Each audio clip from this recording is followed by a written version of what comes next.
Hey there, Nichole Huntsman here. Thanks for joining me on the Modern Cosmic Astrology channel for this 2019 forecast. I'm really excited to be able to help shed some light on this year for you, 2019. The theme I've given this year is Fortune Favors the Prepared Mind. And this is a year where we have a combination of planets that are in their natural sign, which gives them this extra purity, kind of this potency. And even the nodes of the moon and our eclipses this year are sort of, we've got them in the Cancer is being underscored. So this has to do with moon rules Cancer. This year to me feels like one of truth. Are you living a life that is your personal truth? Are you living a life that you have been taught should be your personal truth, right? There are going to be some themes this year as well, people feeling really excited, like as though their dreams have come true, and sort of feeling like finally, okay, let's do this. Like finally, I can see the opportunity. I can see the sort of the horizon, and things look beautiful over there. So I'm headed that way, which is wonderful. But we're also going to kind of halfway through the year have some themes of, wait a second, I thought we were on the same page, but now I kind of feel like we might not be on the same page. A little bit of adjustments. Okay, so get a pencil, get something to write on, what have you, to take notes, because I will be giving dates, months, and that sort of thing. I like to think in windows of time, okay? And first of all, what we'll be looking at is, I'm going to break things up in this first part of the video, 3 sections. And this is going to be a bit of a primer for those of you who are unfamiliar with astrology, if you're new to it, okay?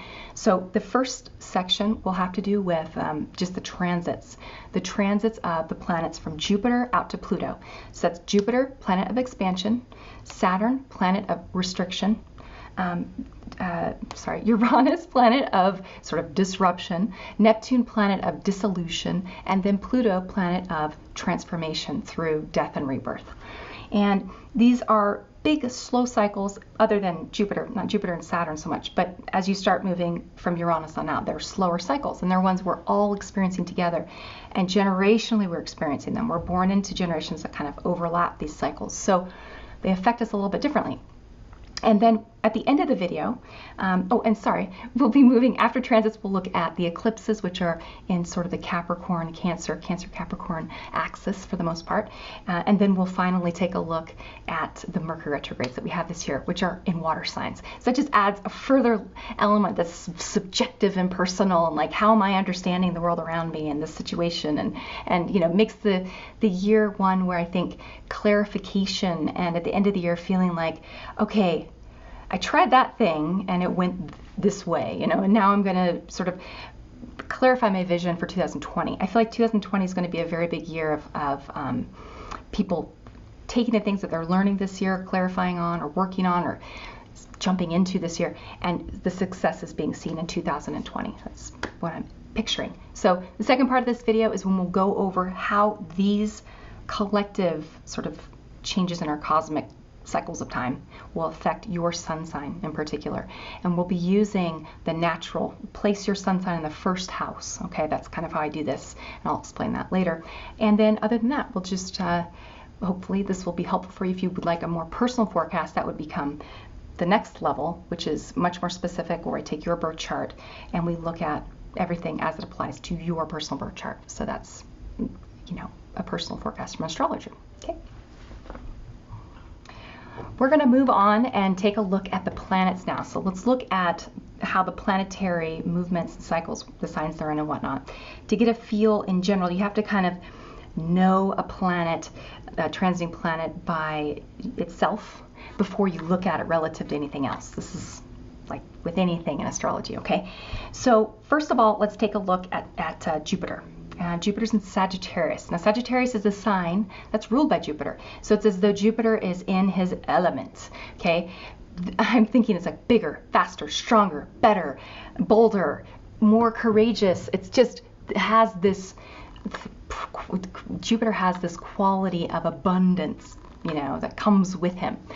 But Jupiter also gives us many times confidence in times when maybe we didn't have confidence or belief in ourself or in our vision, and which is wonderful. It's how many things get off the ground. There's an optimism, a buoyancy, a positivity to Jupiter.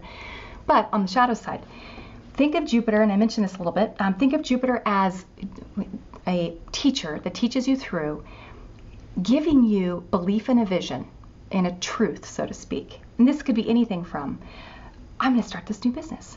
Ooh, I'm going to move into this neighborhood. Ooh, I'm going to travel the world. I'm going to marry this person. Whatever. It's like or I'm going to join this church. It's anything where you feel like an aha moment of, yes, this is true, this is real, this is right. And you feel this fresh sense of almost like vitality, right? So Jupiter in Sag has this grandiose, yes, you can do it.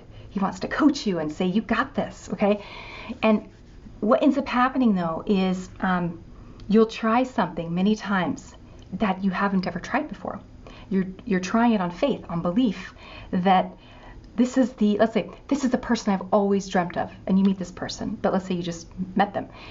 You're going to project onto them or on the relationship all of your dreams and fantasies about what this is supposed to be, which it might end up being. Might not, though.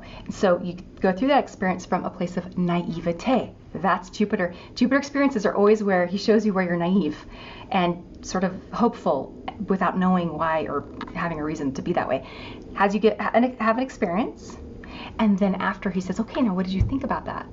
And usually you feel wiser in some way. You feel like, well, that was an awesome experience, but there were times where, man, was I learning a lot, or was humbled by that experience, right? So anybody, Sagittarius is like Jupiter's halfway through Sag right now. So anyone who's like 11 degrees into the end of Sagittarius, as well as people the very beginning of Capricorn, 0 through 6 of Capricorn, that's where Jupiter will be this year. If you have any planets or points at 11 to 29 degrees, like in general, or 0 to 6 degrees in any sign, those will be receiving some type of aspect from Jupiter. So you can expect those areas of your life to, in some way, you might be excited about this part of your life and you may want to grow it in some way, but you may also be really believing a vision that you've never experienced before. You've never tested it or tried it, okay? So what's cool, though, and exciting, and this is like when a kid, you think of someone who's young, who's never had their heart broken or never like lost their fortune or whatever. They're excited because they believe in themselves because they've never done it before. They've never been hurt, so they don't know any better. And that's why I always think it's funny when young people are like giving advice on YouTube that are like 20, and I'm like, you haven't even had your Saturn return yet. So I mean, it's wonderful, it's great, but I just think that's a long road ahead of you, because when you think you know everything and then you really have to experience life, it can be very disheartening. So that's the kind of stuff we'll be running into this year. So I'd say be excited about the vision that you have and the dream that you have that you're trying to promote this year, but be aware that at the same time, we have a lovely square from Neptune, and we'll get to that in a moment.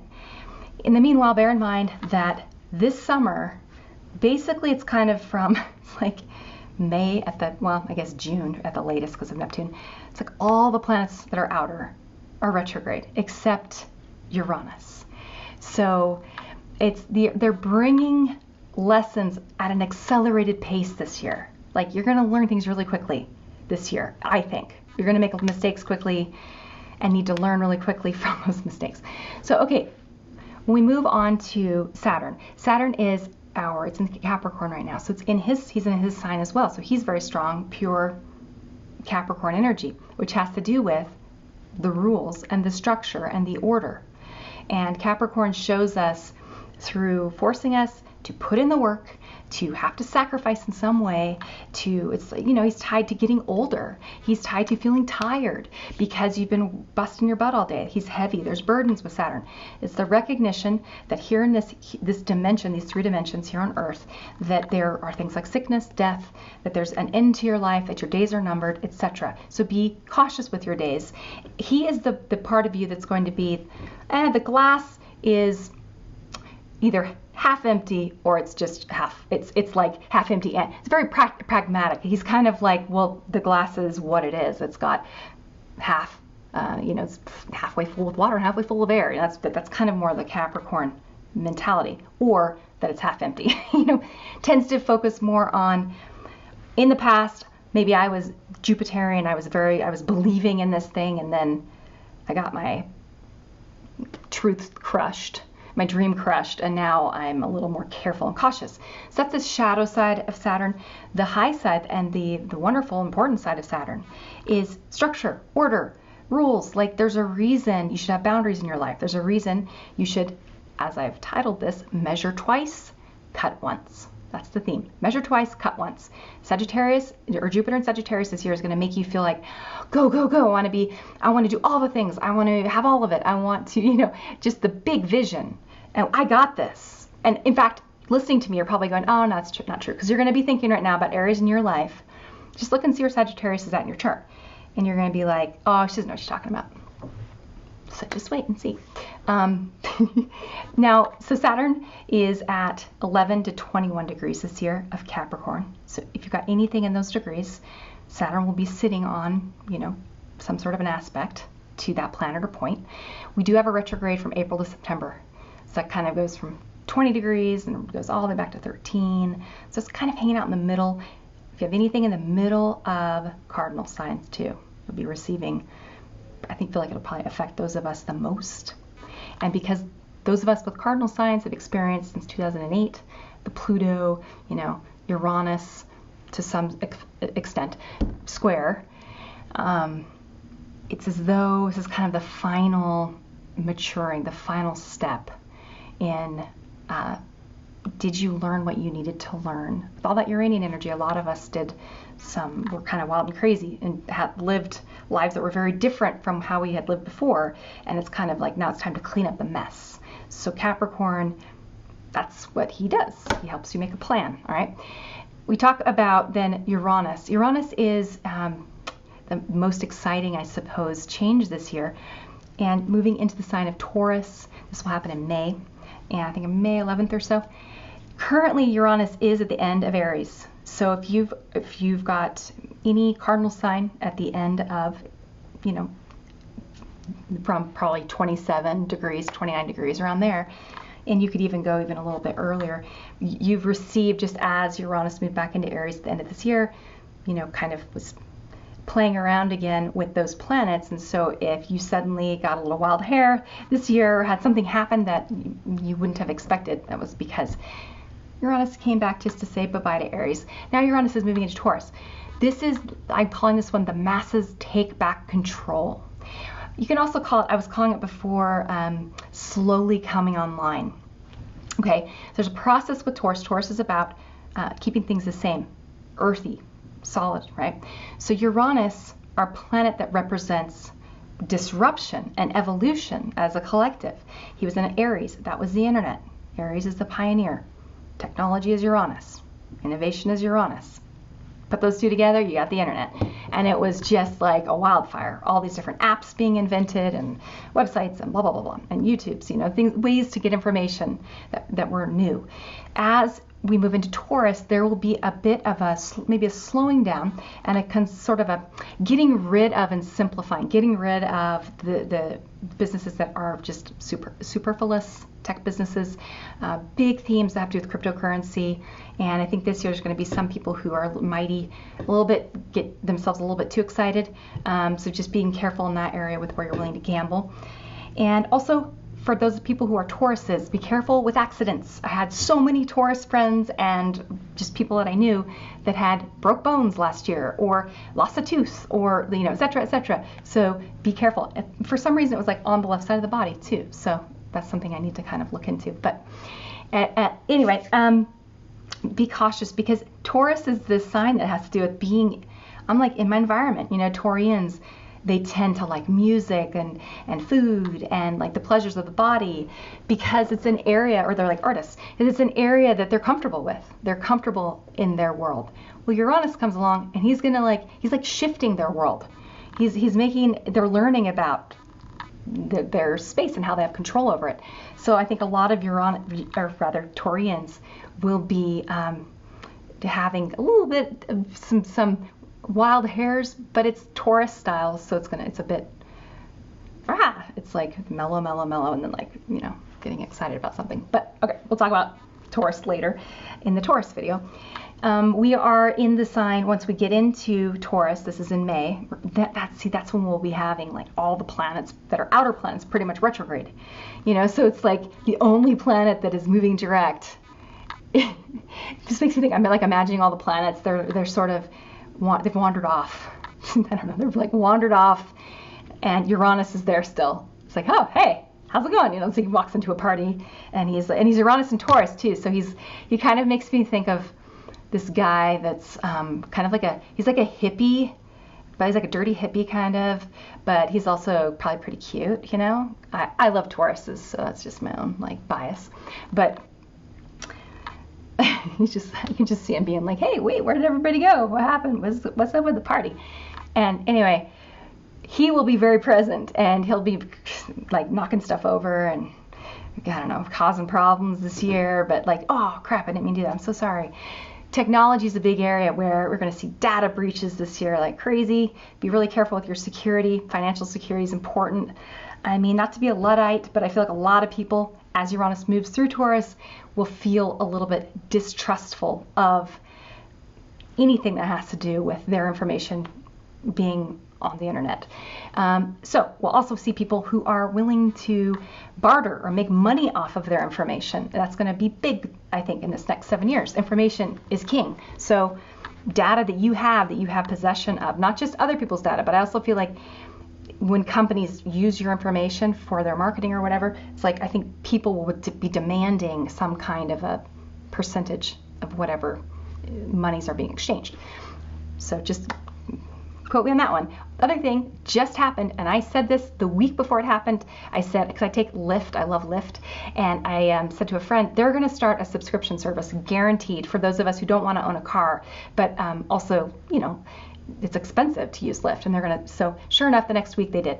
And so that's a kind of a combination. It's Uranian in a sense, but it's technology, and it has to do with our money, simplifying it, and the subscription, that to me feels very sort of Uranus and Taurus. So I think we'll see lots of subscriptions and things like that this year pop up, or not just this year, but in general.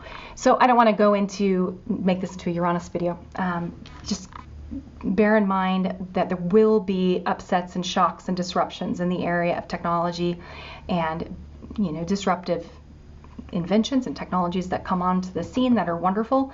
The masses, anything that helps group funding, where I can invest a little bit of money in something, right? Almost like a mutual fund. We're going to be seeing a lot, but it'll be mortgages, it'll be car loans. Cars, by the way, are going to become less and less necessary. You're going to see, I believe, far fewer people owning vehicles. I think that's going to be a huge, before we would move into 2000 and I just think before we've got Uranus and Gemini, where you'll see people getting rid of possessions, simplifying their lives, spending their money on what they value, what matters to them, and not so much on stuff that you don't need. Okay, moving into Neptune. So Neptune is in Pisces and has been in Pisces since 2011, and this is the rabbit hole. I mean, wherever Neptune is at in your birth chart, that's the area of your life where it's almost like you're asleep and you're in a dream. And by that I mean, it's, when you're having a dream, and sometimes truth is stranger than fiction, that's sort of the feel of Neptune. And Neptune is here to make you feel like you don't know what is going on. so that you're open to either divine inspiration, you're open to seeing things from another person's vantage point, you're open to, you're having it's moving from a place of no ego. So whatever that looks like for you, okay? And it will be there, Neptune's going to be there until I think 2025, and then we'll move into Aries. That's going to be like a whole new exciting phase of global, I'm worried about war. But anyway, we'll talk about that at a different time. Now, Pluto finally is in Capricorn. And I'm calling this not your father's Oldsmobile or not your daddy's Cadillac. Those of us who are born like X generation, or people who have Pluto and Libra, our generation has dealt with the fallout from feminism, the negative side, which has been the sort of, men have been, I think, emasculated in a lot of ways. And I think women have been forced into this paradigm where it's like you have to be a career woman, you have to it's just as bad as how things were before. It's like you're still being dictated to. So I think there's a pendulum swing. A lot of men who are my age, I know a lot of men who've never got married, never had children. They didn't want it. They saw their dads, be very unhappy in, marriages and etc. And it's as though they've been living lives where they're trying to free their father. It's like they're going on a journey, on a quest, where they become the son who's like the knight on the quest to free the king or something, or save the king, or rescue. A lot of guys that I know dating younger women, doing the rescuing thing because it's easier than dating women your same age who are also dealing with the same Pluto stuff. Like, how do you be a woman in the modern world? But needing men, but then when you need them, then they don't want you. And you're dealing with, it's big gender shifts.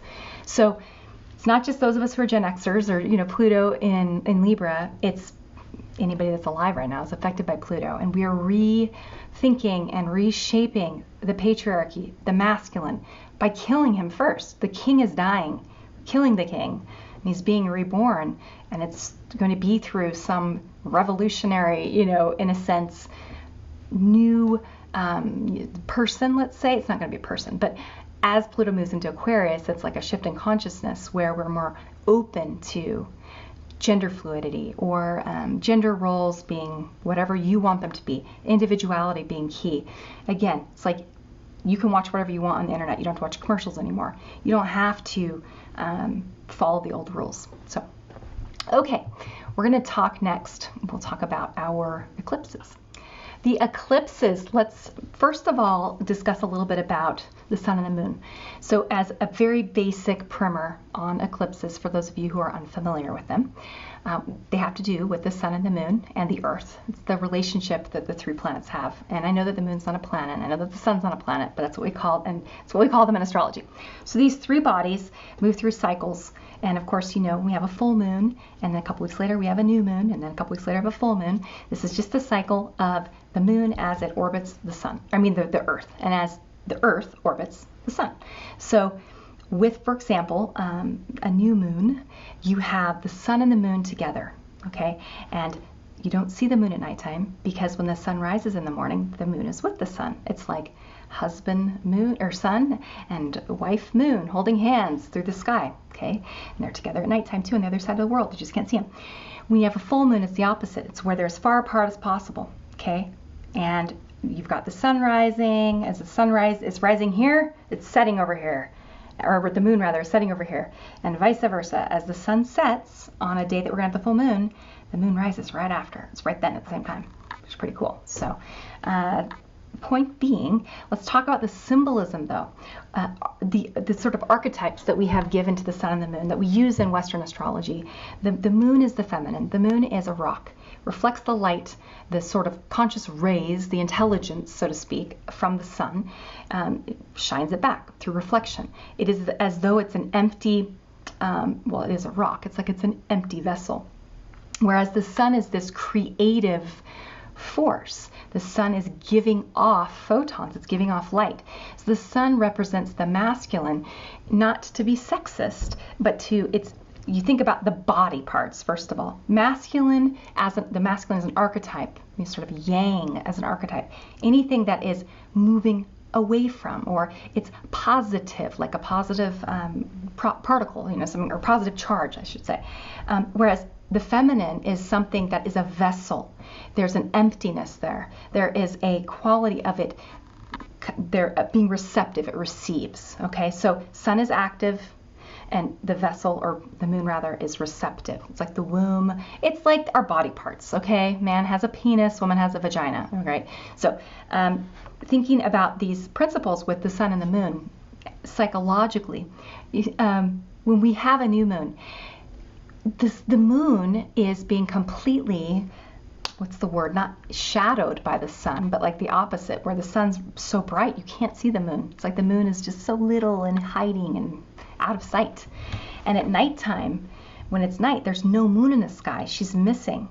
So there is this emptiness. There is this quality of, and it's interesting how the cycles all connect, but it's a very masculine time, and it's as though the sun is covering the moon, just as though the husband would cover the wife to, in union, so that he could give her his seed, right, into the vessel of her womb, and then she has the creation, which is their child. So the sun and the moon coming together, their relationship during the month, it's what creates our month. It's really quite beautiful. So what they're birthing is, and it's not just from new moon to full moon, but it's from new moon to full moon to new moon. But they're birthing our month together, all right? The moon really is the one doing the birthing, though. She's the one who's changing. She's the one, the sun stays the same, and she's the one who goes through this process of change. She's also the body closest to the earth. She's the most in touch with the human experience. Women's cycles run at the same, pretty much at the same pace. A lot of women have their period on the full moon. I know I do. It's really, really common to have your cycle line up with the cycles of the moon. So when you think about a new moon, the sun is the dominant force, the masculine, the father, this being in this place of rationality. So it's a good time to plan something. It's a good time to sort of look at the sign that it's in. Now, that's very important. But as a general rule, it's not that it's necessarily like a super mental time. It's not that so much. It's just, things. When the light, it's like you turn the light on in a room and you're like, oh, I'm in the kitchen. Or you turn the light on in a room, you're like, oh, I'm in a bedroom. Okay? It's that. It's the awareness of fill in the blank in your life. So depending on where that new moon kind of falls for you, it's going to speak to you in some certain way. Look at the moon in your birth chart too, by the way. If you're born on a full moon, like me, new moons that don't really affect me. New moons, I'm always like, I wouldn't even have known it was a new moon. Full moons, I was born on a full moon, totally affect me. I always feel them very strongly. So now a full moon is when, as though if you imagine that the moon is getting pregnant, so to speak, during a new moon, okay? There's information, that consciousness has been exchanged, and there's a creation now waiting. The potentiality has been set inside the womb. So then, 2 weeks later, we have a full moon. The sun and moon are as far apart as possible. This even makes me think of different cultures where the woman goes to have the baby, the child, with other women, and men are not allowed, in the process. And that's very cosmic. And so when the woman is having a baby, if you've had a child or watched someone have one, it is a very, very raw, primal experience. And there is nothing like it in the world. And as a woman, I had 3 of my 4 kids without any medical intervention, no pain medicine. And they were very empowering, life-changing experiences. You go through that experience and you can pretty much do anything. And so those of us who are comfortable in that space, that is primal. It is when a person has a baby, there's lots of noises that are made. There's lots of mess. There's blood. There's slimy stuff. There's all your body parts are exposed, right? That's kind of how full moon can feel. When I had my babies, I like to be by myself. I labored in the shower, in a bathtub, by myself, in the dark, and I would just breathe and just get into my ritual. That's how I like to do full moons, and you may be similar, okay? Now that we said that, usually every month we have a full moon and a new moon, depending on the year. Sometimes we'll have an extra, so it just depends. But eclipses are always, we talk about eclipses are always either a full moon or a new moon, okay? So when it's a full moon, that's a lunar eclipse, and when it's a new moon, it's a solar eclipse, okay? So always, eclipses are one of the two. But full moons and new moons are not always eclipses, okay? With eclipses, they have an added quality to them of intensity. You think about, so this is when we bring the Earth into the story. It's when all 3 of these planets are lining up. Because what we talk about when I'm going like this with my hands, like this is a full moon, the Earth would be in the middle, sun and moon are opposite each other, right? Earth in the middle. It's like their tug of war. If you were to flip this and look at it like this, when you look at a chart, that's kind of what we're talking about. We're talking about longitudes. The longitudes. Let me make this make more sense. I didn't say that very well. When I'm going like this, I'm showing you things from a perspective that's like a declination. Okay, so these planetary bodies can be at different heights as they orbit, right? They're maybe different heights. Okay, So when they line up with each other, that's when you have an eclipse, because everything lines up and they block each other. They block the light, the consciousness. And that has this quality of being like particularly, the symbolism is like particularly strong, and it's reverse in a way, okay? So when you have, for example, we'll have January 6th, or 1st, it's coming up on this weekend, we're gonna have a new moon. And so it's a partial solar eclipse. The moon is partially going to be, in a spot where she's blocking the light that it's getting here to Earth. Now, we had a full solar eclipse that we could see in the United States last year, right? And actually not last year, no, 2017. And so the moon was blocking for a moment, for a few minutes, was blocking the light of the sun. The feminine, the wife, is blocking the husband. She's coming in front, right? She's like taking center stage. It's kind of she's not in her proper place, so to speak. It's like things are kind of flippy-floppied. And I personally feel like this one is a Capricorn too. Capricorn and Cancer, these are the archetypes that have to do with sort of the mother and the father. I will say, I think of the sun as by the way, this kind of the divine father, the kingly father, but I also think of the sun in astrology as all of us, our inner child, the divine spark that we all carry. It's like our genetic, our divine DNA from the father's son as he comes together with Mother Moon. And then we are born on a certain day in the year, that's the father's year. And so we are imbued with our sun sign, which is a little piece of that 365-day year of the sun, if that makes sense, right? So, and then we have our moon too, which is the part of us that is our mother, okay? Hopefully that is helpful. But when we have a solar eclipse like this, it has to do with the Saturn archetype, which is like the earthly father, restrictions, the fact that in life you're going to die one day, so you better, get to harvesting or however they say it, sow the seed when the sun is shining or whatever. And so this one is plan your work, work your plan. And I feel like there's a broody quality to this particular new moon. It's at 15 degrees of Capricorn, right in the middle of Capricorn. That particular point is going to be lined up too with Pluto. Pluto's kind of at 20-ish or so, 21. And you've got planets here, you've got Saturn on the other side, and it just has this feeling of, okay, all right, I need to plan something and make it happen. And with Mars in Aries, which is sort of squaring Mercury, there will be, it's a good chance for some agitated, for some people, for fights. I think I like this idea of it being about going inward though, and planning your own work, your own plan.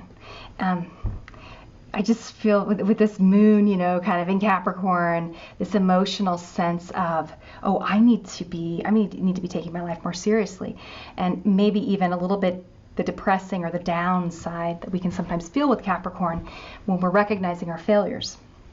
But the high side, where it's like, okay, well, now at least I know what I did wrong, so I can do it better next time. Okay. Moving on next to our next eclipse, and by the way, I forgot to mention this.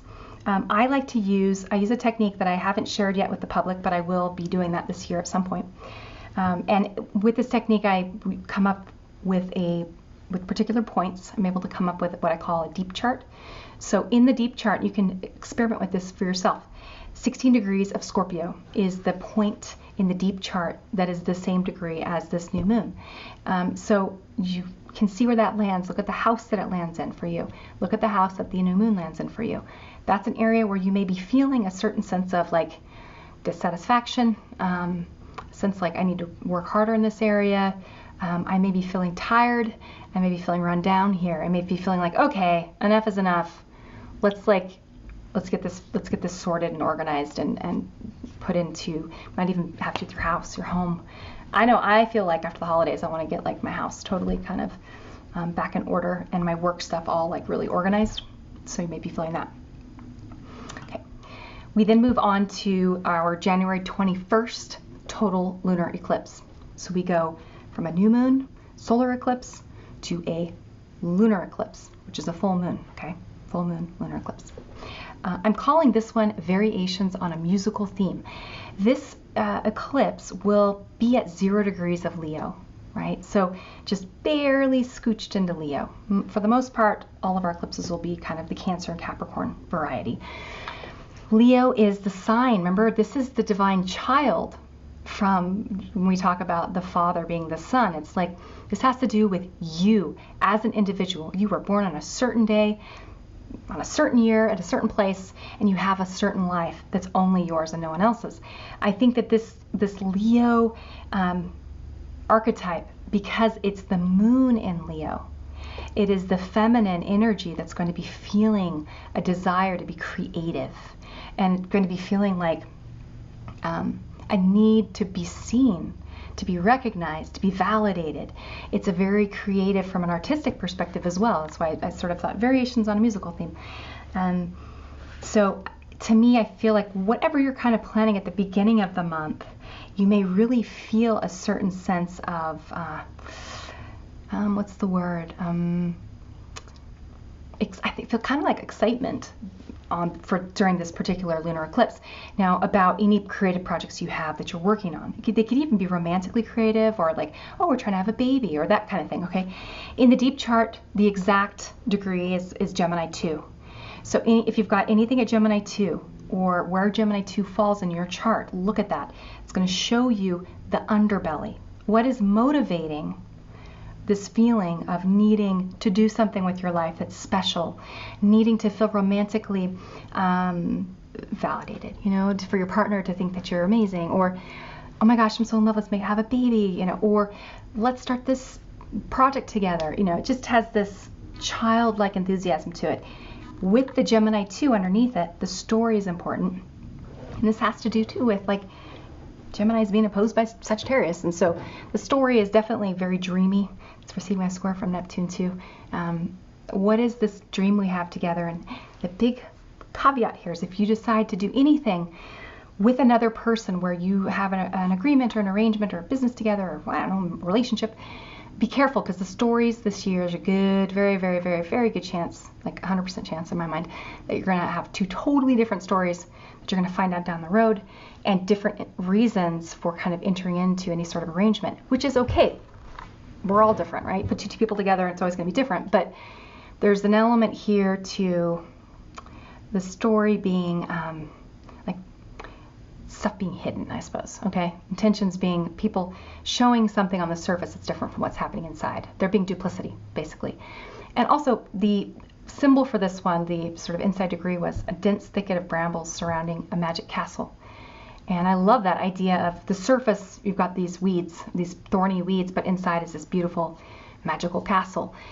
So I do feel like if you've got personally dreams that you've wanted to pursue this year, the end of January might be a time where you start feeling like this might really work. Like, I'm excited about this. Now, moving into Cancer season, so the beginning of, our eclipses are during sort of the Capricorn time of year. We then move into the Cancer time of year, and we start it with a total solar eclipse, so a new moon, masculine, but remember, being overshadowed by a moon in Cancer, and the moon rules Cancer. So this is a really big union of these two planets, and in a way where the feminine is strong. I titled this An Old King and His Foreign Bride, because it's like the coming together of these two for the betterment of both kingdoms. But there's an element here of these two people being very different from one another, these two entities, and the feminine being the stronger, more dominant power, actually, which could end up leading to the downfall, so to speak, of the king. So think of this as a metaphor. This to me is new beginnings in the house where this particular eclipse transits, with bear in mind with this idea, the symbolism that something is there that something's there that you maybe need to allow to be overshadowed, so to speak, by a more emotional perspective. And I know that probably sounds very, follow your intuition, follow your heart, listen to it's like he can't speak the language of his bride, so the bride's the moon, right? It's as though the king needs to get quiet and needs to learn the language of his new bride. speaks, okay?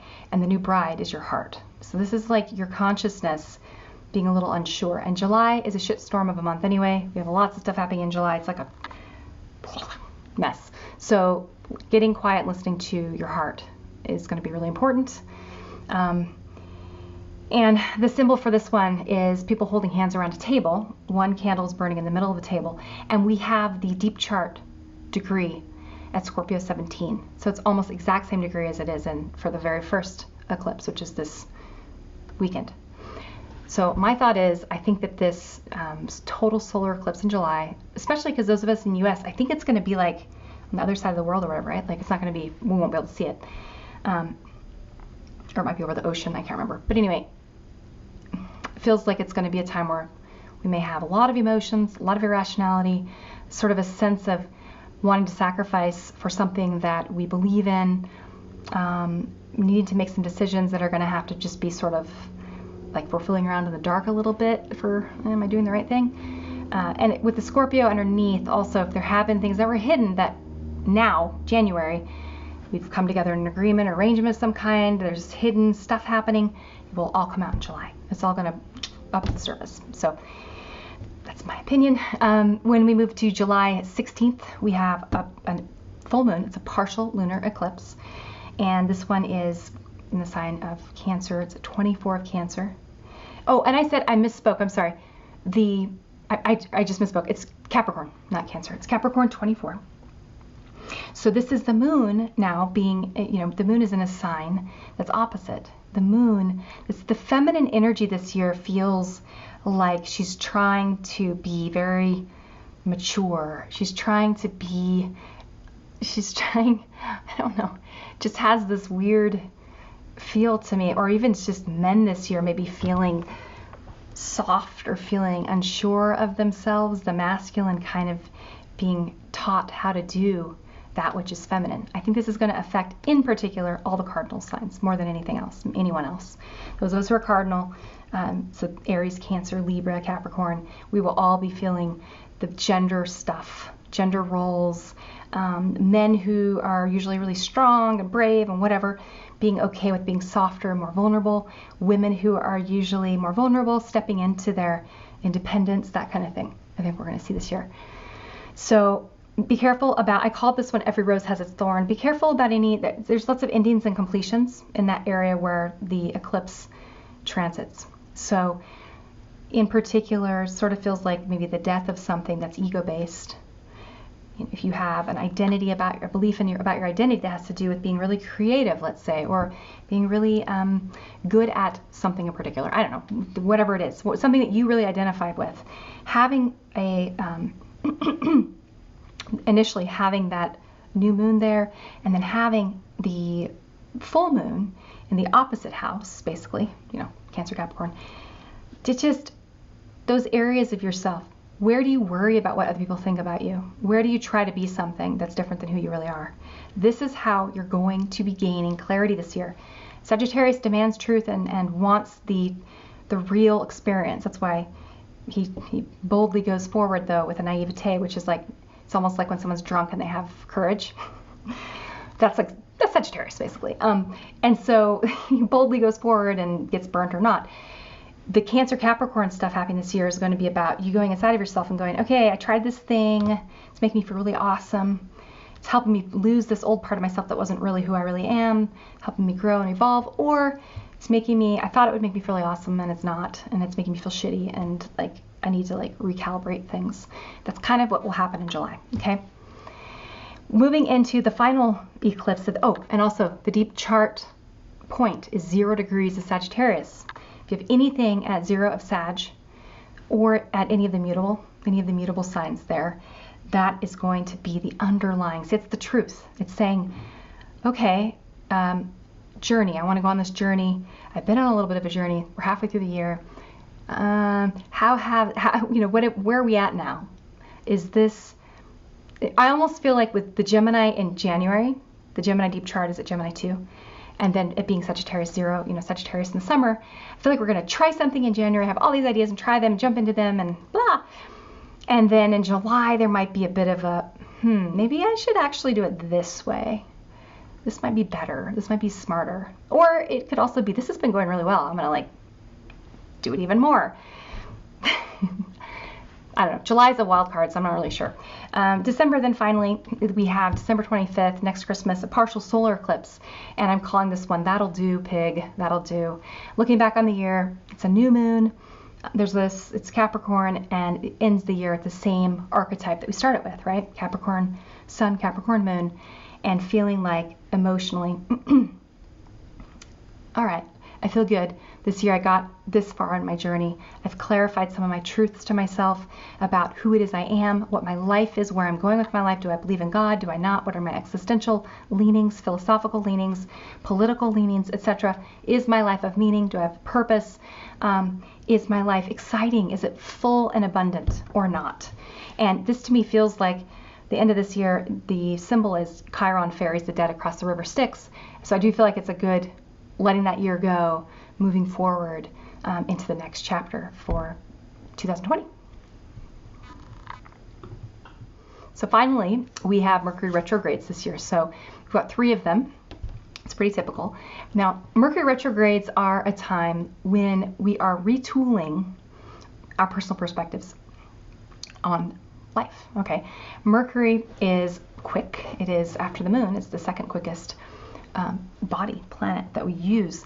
So you think about the moon tying into your emotional, very personal, completely subjective inner world that no one else can be a part of.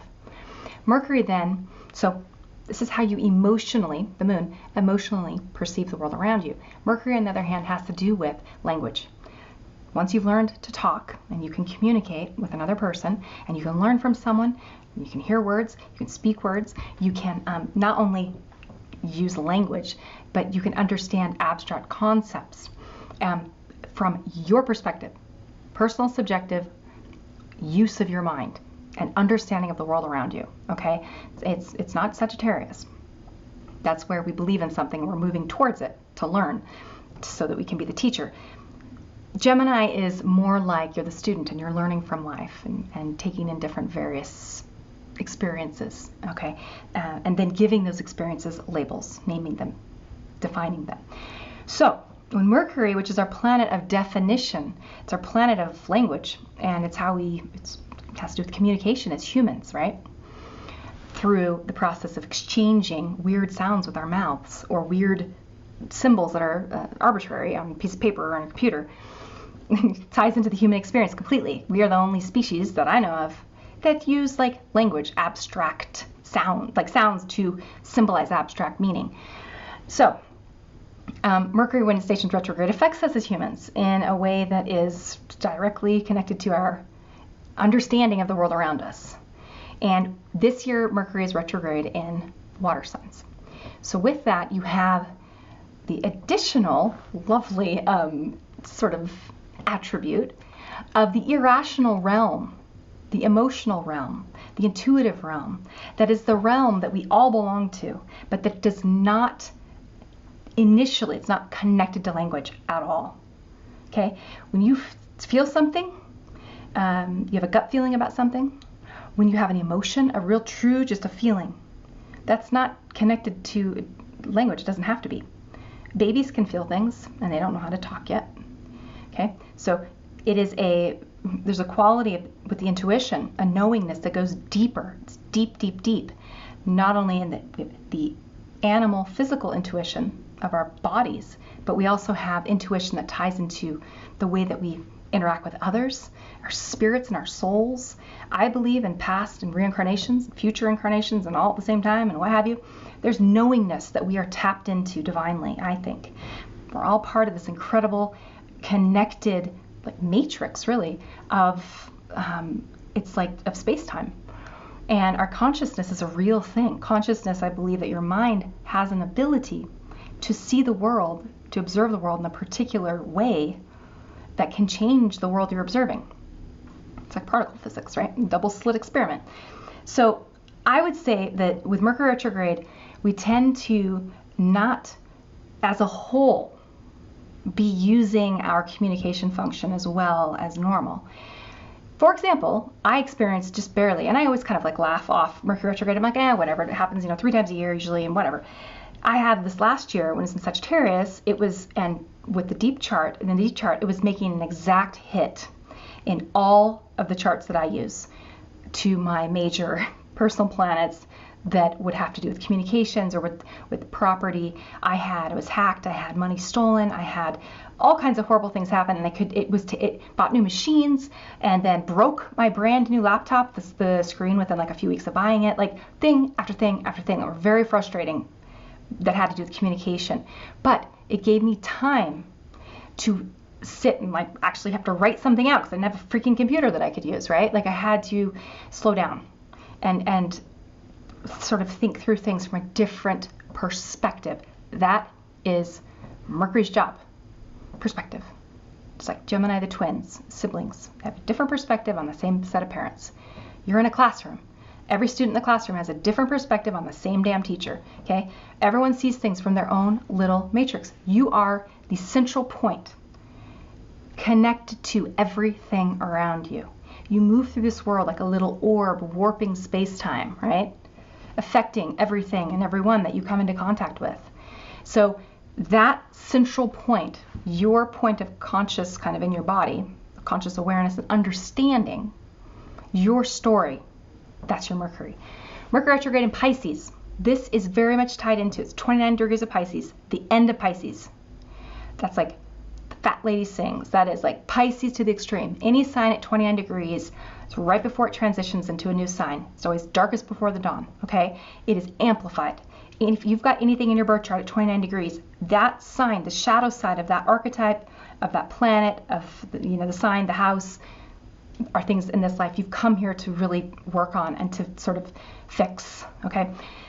Pisces has to do with, Mercury and Pisces clients, for example, they're always my clients that almost always, if I have a communication issue with someone, like they forgot to fill something out, or we can't get a hold of each other, or there's just these weird, like they message me on the wrong thing, or I reach out to them on the wrong thing, there's like a disconnect, it's usually they have Mercury and Pisces. Their minds are better at working in the realm of imagination and creativity and sort of the dream space. So also you see people who love like video games, virtual reality, this idea of what's possible, but that's not necessarily what's real. You see people who have really good intuition as well. So I'm calling this lost in the dream of 10,000 things. It feels to me like we're going to experience a lot of kind of information being incomplete, being missing, and it's kind of necessary because it's going to square our Jupiter.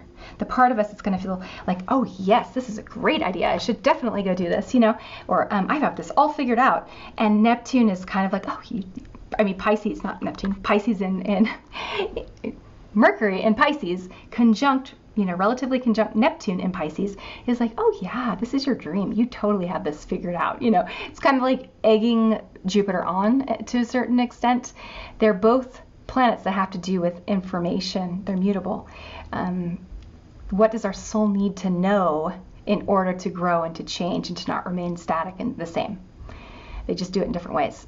Neptune and Pisces they dissolve things. They like take them away. They make things blurry. They remove boundaries so that everything is just one gelatinous mass, which can be really challenging with a planet like Mercury, which is supposed to be defining and delineating and making things make like sense, right? So just be aware that March 6th through March 29th, I'm just writing March off. I'm like, I'm going to take a lot of baths in March, do a lot of just reading and enjoying my creativity, listening to music and stuff. It's just going to be a time where I expect there to be a lot of misunderstandings or your brain feeling mushy. People even like losing their voice, like literally that kind of thing can happen. Just an absence of the voice. You record something, it disappears. You record something and there's no sound on it. Just stuff like that. Okay. When we move into the April 17th, Mercury will be out of his shadow. So anything that happens between March 6th to April 17th, will have kind of for the next year or so. If you start something new, it will have a quality that's a bit in dreamland, or it's kind of intoxicated. It's kind of like, when you've I don't know, just, yeah, it feels like someone who's a little bit high. Not all the way in reality, put it that way. We move to July. July 8th through August 1st is our next Mercury retrograde. I'm calling this one Biting One's Tongue. This is happening at the same time as July's eclipses, right? So it's like this pretty intense, personally irrational maybe, time where we're doing some clarification and, wait, I thought you were on the same page as me, but maybe you're not.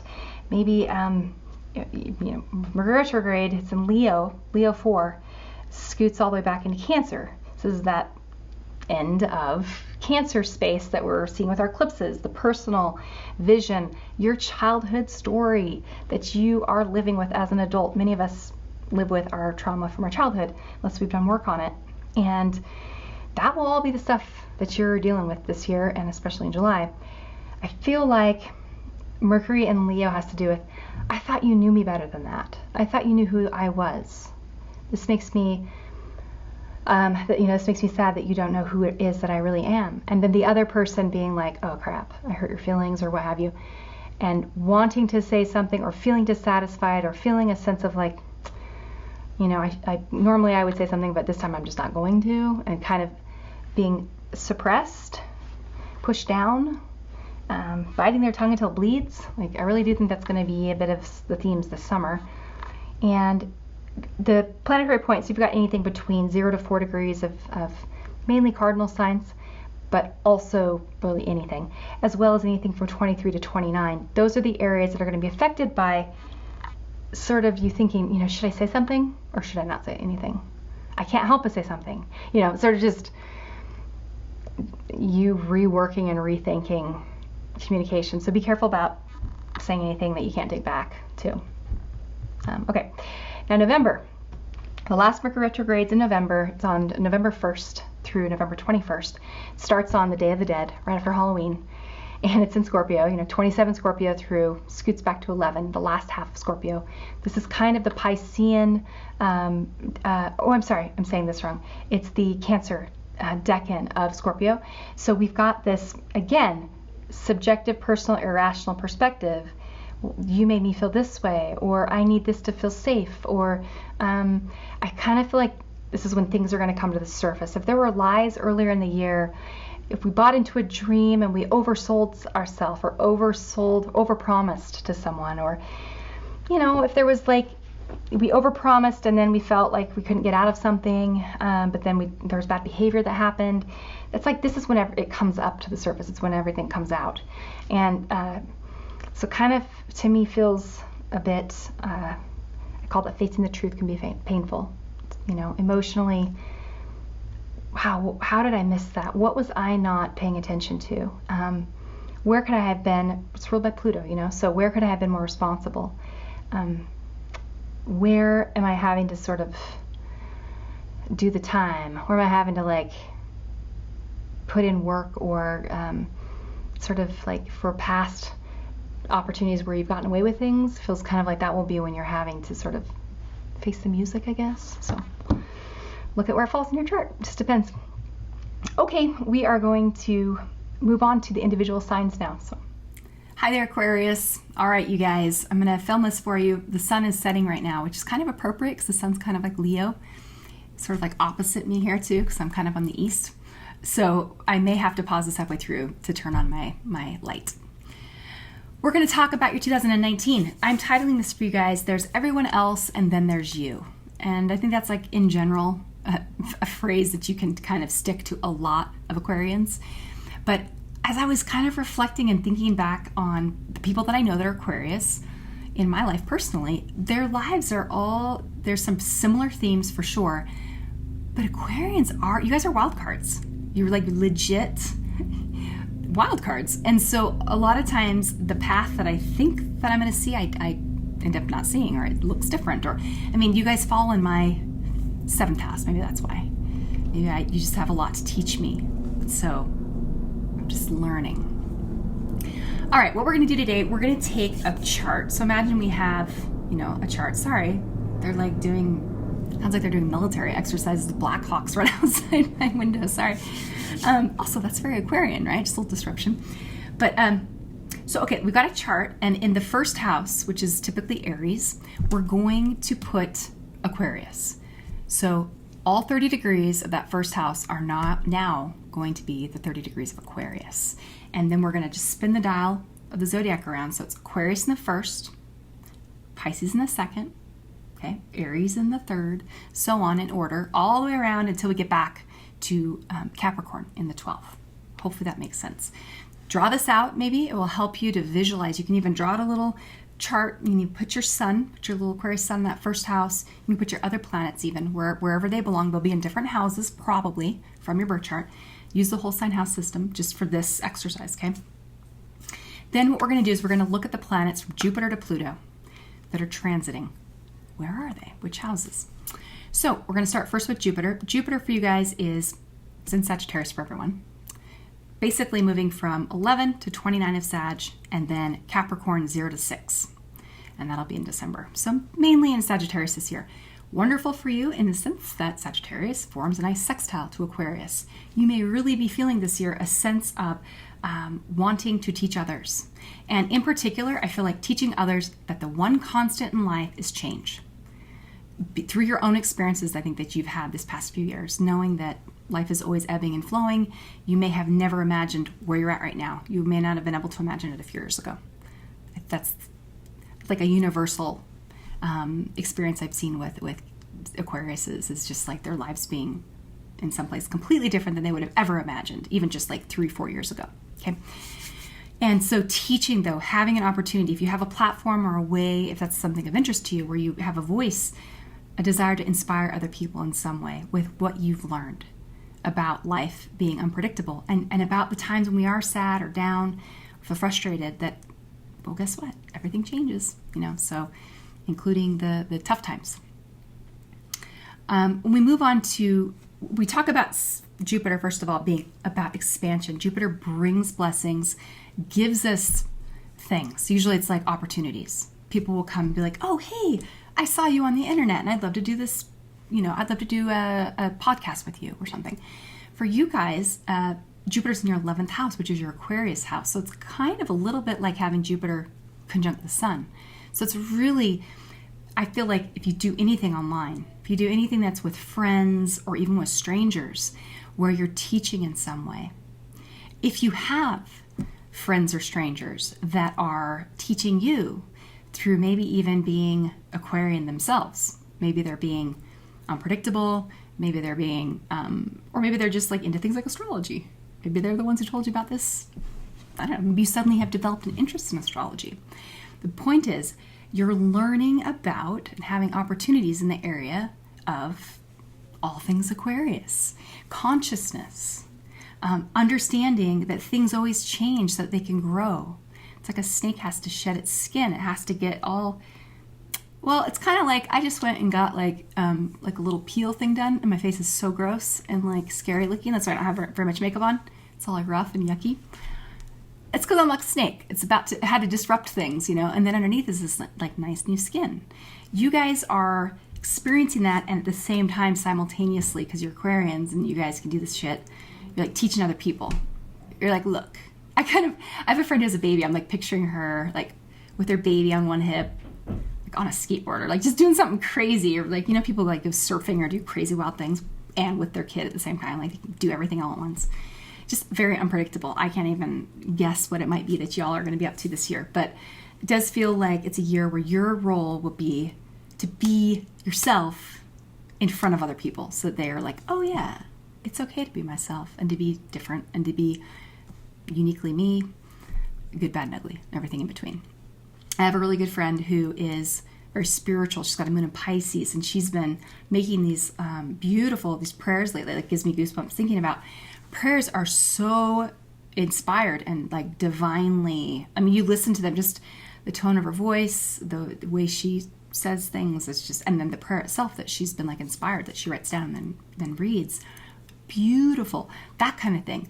Your connection to up there that you naturally have is really particularly, I feel like, amped up right now. So take advantage of those flashes of insight. If you feel the muse, strike when the iron's hot, okay? Because it does feel like you guys are going to be inspired this year. to teach other people in particular. So Saturn then, take a little drink of water. Hold on one second. So Saturn, oh, it looks like we're losing our light, aren't we? Oh, it's kind of perfect timing. Okay, I'm going to pause here and I'll turn on my artificial yucky light and I'll be right back. Okay, Aquarius. Sorry, I know I look like I'm half dead with this light. I apologize. I need to get a new light this year. That's on my list of things to do. So it's appropriate for Saturn, though, as we move into Saturn. Saturn is, I feel like, the loss of order for you guys. So you're going to have Saturn, it's in your 12th and has been in your 12th since last year. Saturn's at about 11 to 21 of Capricorn. So you're going to have 2019, Saturn will be in your 12th, and then will also be in there for 2020. So, responsibility and things that are supposed to keep order in the world may be feeling a little bit fuzzy. If, let's say, for example, you're married, this could even be your partner undergoing like a spiritual journey. And that spiritual journey might be one where they kind of are in a different place than normal. They may almost be escaping reality a lot in some way, shape, or form. Maybe your partner just likes to play video games or, and has been doing that a lot lately. So there can just be this absence in a sense, like literally of time spent with your partner. That's one possibility. Saturn can also just be like the regular order in our life that we're expecting to kind of buoy us up and sort of keep things running, not working properly. And with Saturn at the end of Capricorn, we're moving into that kind of, it's Taurus into Virgo territory. It's barely into Virgo. It's mainly Taurus. So it does feel like it's tied to money and finances, okay? And in the 12th, that can be not having enough of it, perhaps, having to deal with being resourceful. So I think the big theme here would be learning to let go of things that are of a material nature, so that to open you up more to prayer, to meditation, to spiritual connection, to your higher consciousness. With Uranus rather being in Taurus, there's a big shift right now, and you guys are Aquarians. You guys are the ones that are our human representatives of Uranus. You're the ones that walk this earth teaching the rest of us how to break away from programming, how to do things weird ways, because weird is awesome. Weird is it's individual. So I kind of want to talk when we move into Neptune, or Uranus rather, before I jump into this, I want to use a little model here for you guys to help you picture this. When you think about humanity, if you can imagine everybody, I was using this with Capricorn too, everybody is this really beautiful, unique color of light. Some unique, I think we're more than that. I think we're like iridescent and really cool. But let's just say for our imagination, we're all this like bright, most beautiful, bright, incredible, whatever color. Or if someone's really serious and sort of stoic, then maybe they're the most pure kind of black, or just whatever that that you can imagine. And then imagine we're going to make a big, awesome crystal out of this, like a clear crystal, and you're going to put all those points of light and all those colors into this thing. And like, that's humanity. And I think when you look at that and you go, wow, look at that, there's everything you can think of in there. That's the collective. When you think of Aquarius, this represents Aquarius. Aquarius are people that are, in a sense, depersonalized. The personal is Leo, which would be that individual little point of light. Aquarians, a lot of times what happens in their lives is they detach themselves from like decisions they've made, or they'll detach themselves from feeling like in their relationships, being open and vulnerable can be a little bit more challenging for Aquarians, because it's like they're more comfortable in the realm that has to do with ideas and logic. And there's an element many times, doesn't mean that Aquarians don't have feelings, because they most certainly do. But there's a fragmentation that can happen. And sometimes you have an Aquarius who will identify strongly with a particular point of light that they see out in the collective, and they'll become that. They'll become that thing, rather than celebrating the fact that they're really messy and they're like all these colors in one, and that's cool and it's okay and it's perfect. It's just like how it's supposed to be, And so Aquarians are people that tend to be pretty unique or independent, rebellious even at times. They're quirky. They can be contrarian. They can go against what other people, are in support of, because they're supposed to be sort of recognizing, look, it's a crystal with all these different colors. It doesn't have to be just one color. It's like all of them. You guys are interrupters. You're supposed to be. You're supposed to disrupt things. You're supposed to make things just like my face. I wish that I had something that was Uranian to get this skin off of my face that's like really annoying, so I can shed my skin like a snake. I need an Aquarius. So for you guys with the Uranus is in your 4th, moving into your, not right now, as of recording this, it's still in Aries. So Uranus though will be, and if you're a late Aquarius, then that means it's like sextiling you. So, and then it's going to move into your 4th. So then it's kind of like bringing some crazy into your life. But in your 4th house, it's going to be changes regarding your home, moving, your family, your roots. If you're married, let's say if you're a dude and you're married, it could be your wife, or if you were married, your ex-wife, or what have you. If you have children, like the mother of your children being a little crazy. It could be dealing with females where they're both friends, maybe friends and lovers. That's possible. That's pretty common. It's really common actually for Aquarians. There could be something about money and sort of security that we're tying into our home life. I don't know, renting out a room, or being a person who rents a room, living in a way that's a bit more, moving from place to place, or living with friends, having a sense maybe that you don't have your own space too. That's something that's possible. It just feels like your home environment is up for change, or some sort of unexpected shifts. Maybe we used to always have our bedroom in this one room and we're going to completely change it. It just depends. With it in Taurus, it's also about simplify. It's to help you essentialize and figure out what really matters. And it's also your emotions. So there's a good chance you're going to find yourself detaching even more so from how you're feeling about things.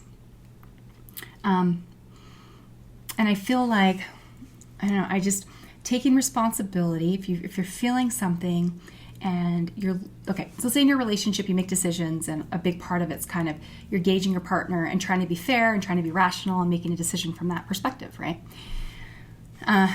With Uranus, there's even more in the 4th. There's even more of a tendency to detach from what you personally want in the first place.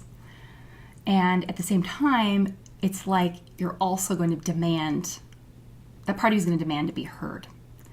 So if you make a decision and then you don't like the outcome and then feel like it wasn't your fault and you're blaming it on the other person, that's a good thing to kind of take a look at. What is it about this relationship? What is it about this decision I made that has to do with security? It's Taurus. That I need to own and that I need to, what's not working that I need to let go of, right? Where do I need to be freed of trying to control even my feelings all the time? Uranus in the 4th, I had Uranus conjunct my moon back in 2011, like when I got divorced. And it can be anxiety. It can be like emotions that you haven't felt before.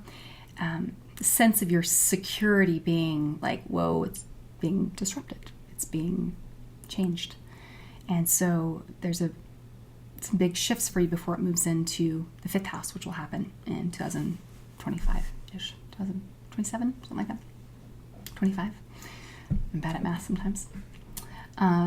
So you yourself emotionally may have a strong need to feel free, more so than usual, right? Needing to feel emotionally independent from another person, like your world, maybe you need your own room, your own space, like literally, that represents kind of like a piece of your heart or a piece of your emotional sense of security that is just yours, room of her own, room of his own, where no one else can kind of tamper.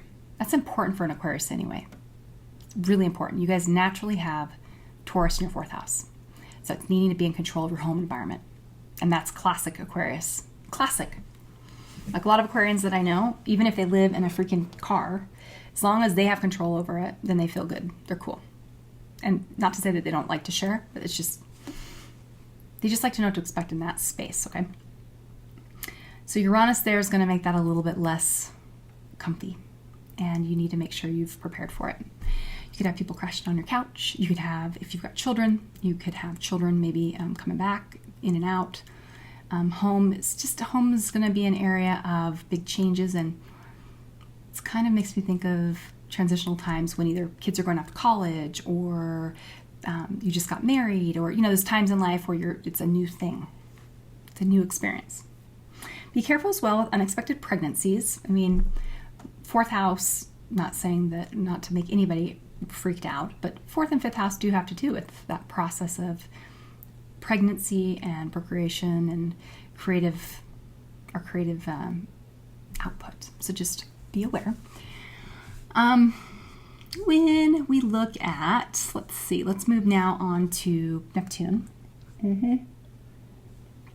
So Neptune is in your second, right in the middle. Neptune's at 14 to 16 degrees. Second house, movable possessions, money, personal values, your resources. So even if you're someone who before 2011 had a lot of money, there's a really good chance that as your Neptune moved into the second, or moved into Pisces, that there was something with your money that became shifty, like money that you lost. Maybe you got a divorce and lost money in that. Maybe there was a lawsuit. Maybe there was just, you had money and then it disappeared on you. It can be a lot of things. But it's also, what are your values? What do you value? And what in your life do you feel like you're in control of? Because Neptune here can make us feel weak. It can make us feel like we don't have control over our resources, our values, not quite sure what we care about and value. We have to kind of feel our way around. Maybe the material world has some dreams and fantasies to offer me that I want to partake in. Maybe I'm going to marry that guy because he can take care of me and nobody ever has been able to. So maybe that will be like a good thing. Maybe that will make my dreams come true, my fantasies. Maybe my dream has always been to have a really gorgeous woman by my side. Okay, I'm going to try that fantasy and see how that goes. Remember, though, Neptune is the rabbit hole. There's a quality with Neptune of it being like a dream. And just like in a dream when you're thirsty and you're drinking a glass of water because you're thirsty in real life, when you wake up, you're parched because you can keep drinking that glass of water over and over and over in that dream, but you're never going to get your thirst quenched because you're drinking in a dream. Your body in real life is what needs the water. And so when Neptune's here, it's like you may be trying to fill a hole with stuff or with this belief in possessions, or a belief if I have enough money, then things will be good, or if I have this beautiful home, then things will, whatever. It's all fantasy, an illusion, and it's you drinking water in a dream, okay? So, time to wake up and go fill up your glass of water with some real water instead of fantasy water. How can you in your life give back to other people in a way that's uniquely Aquarian? How can you teach others? How can you consult with others? How can you receive inspiration for other people that helps them be who it is they've uniquely come here to be? That's what I think Aquarians are the best at, because you guys have this ability to see things from an objective perspective. You can help other people feel like they're unique, like they're special. So that's the thing I think you guys can really celebrate this year. We've got Pluto finally, and by the way, I mean Pisces is going to be hanging out in your second house until 2025, so it's there for a while. You might have a book or something, though, to write in 2025. Okay, Pluto is in Capricorn, so Pluto's in your 12th and has been there since 2008. So if in 2008, if you experienced, I'm imagining some pretty big changes for our home lives, maybe, again, divorces, changes like moves, changes like our religion being something that we lost or we needed to move away from or we needed to re-examine. Maybe we're re-examining it through this realm of connections with other people. Maybe you've experienced having a little bit of a sexual liberation of some sort. That ties into other things. That ties into Uranus and other things as well. But since 2008, you've probably undergone a testing of your beliefs in sort of whether it's marriage, career, going to college and doing the traditional career path versus doing your own thing. Aquarians are here, like I said, it's like you guys are here to show the rest of us that the one change is the one constant is change. That's what you guys are super good at, and good at knowing in advance. You guys know the trends before other people do, right? So the realm, when I was saying earlier, is talking about sort of the material realm, and if your finances have been kind of up and down, if you've had less than maybe you've had in the past, but your values maybe have changed, depending on where you're at in Aquarius, you've either made peace with the material world and you've let go of things that society says are important, like the physical, the stuff that's going to die, like beauty or money or glamour, all that stuff that's fake, the dream. If you're later in Taurus, or I mean in Aquarius, then maybe you haven't quite learned that yet, or maybe you're still in that. It just depends on your whole chart. But I think of like Alicia Keys, who's an Aquarius, who went through, she doesn't wear makeup anymore, you know? And that's a great example of an Aquarian like being at the front of the pack of the trend, because it's going to be the big trend. After, there's going to be a backlash from the Instagram, selfie, fake, my life is perfect, I am perfect, because everything's filtered. It's like, I filter my pictures. I hate that I have this light on right now. It's the worst. I'm vain as they come.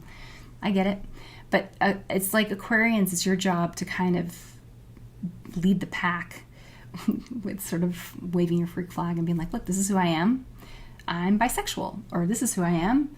I'm a writer, and I like to write sci-fi. And you never knew that, because I'm like a 60-year-old woman that, you know, has been a stay-at-home mom my whole life, or whatever. You know, like whatever your thing is, it's you have to take the wheel in a sense. And I have Pluto in the 12th. I've titled it Jesus Take the Wheel. Like in a sense that there's a big part of your life that's been unfolding without your control.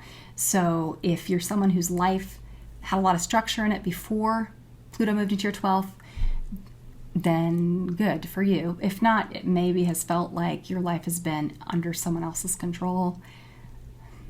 Jesus, I don't know. I say that, and I'm saying that not to be sacrilegious. I think I would like Jesus to take the wheel in everything in my life. That'd be great. It's better than me. But the point is, with Pluto in the 12th, you guys are learning how to operate from a place where maybe like you don't totally have control over outcome. Perhaps you might feel a little disempowered in certain ways in your life. You maybe have been experiencing the realm of secrets, the realm of betrayal, the realm of sexuality, if it's tied to religious belief at all, you know, guilt in that area, and all of that being purged. Also your relationship to men, the husband, the father, if you're a man, husband or father, or if it's your husband, father, whatever, that relationship to the patriarchy being taken apart and dismantled, and being completely dismantled. It's in the house of self-undoing. So if you've been pulling men into your life who are kind of falling apart in a sense, or falling into the rabbit hole of escapism, or if you're a man who's been experiencing that because it's a journey you need to go through, then that's Pluto in the 12th. And as Pluto moves into the 1st, that will be a time of powerful regeneration for you guys. And I think you'll be re-empowered with a sense of like there's going to be big career changes, big changes in relationships, but that's down the road. It's like 2025-ish. So, all right, well, we'll stop here. If you have questions, then, you know, let me know. But if you want an actual forecast for you, come to my website, moderncosmic.com, and we can get you on the schedule. And that will be personalized with your actual birth chart, with all the planets, all the personal planets that are fast, much more personal and granular. So hope this was helpful, and take care. Keep on waving your freak flag. Okay, bye, guys.